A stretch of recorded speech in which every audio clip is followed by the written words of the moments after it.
71 সালে ভারত আমাদের অসাধারণ সমর্থন দিয়েছিল, 1 কোটি রিফিউজি হোস্ট করেছিল এবং বঙ্গবন্ধুর এক কথায় হতবাক হয়েছিল ইন্দিরা গান্ধী, কিন্তু টোটাল সোলজার কিন্তু বাংলাদেশ ছেড়ে যায়। তখন যদি ভারতীয় সোলজার বলতো আমরা আরও 10 বছর থাকবো, বাংলাদেশের অ্যাবসলিউটলি কিছুই করার ছিল না। তখন যদি ভারতীয় সোলজার বলতো যে ওই ডিস্ট্রিক্টটা আমার সিকিউরিটির জন্য প্রয়োজন, আমি একটা এলোমেলো লাগিয়ে ওই ডিস্ট্রিক্টটা নিয়ে এলাম, বাংলাদেশের অ্যাবসলিউটলি কিছুই করার ছিল না। সো বাংলাদেশের ল্যান্ড নিয়ে ভারতের কোনো আগ্রহ নাই। বাংলাদেশের মানুষের সাথে সুসম্পর্ক ভারতকে রাখতে হবে, বাংলাদেশেরও রাখতে হবে।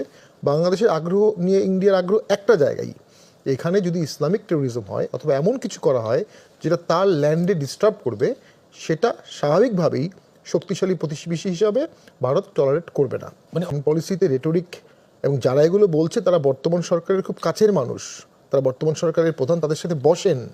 ভারতেও দু একজন বাংলাদেশ বিরোধী আজে বাজে কথা বলে, তারা কিন্তু নরেন্দ্র মোদী থেকে যোজন যোজন দূরের বিষয়।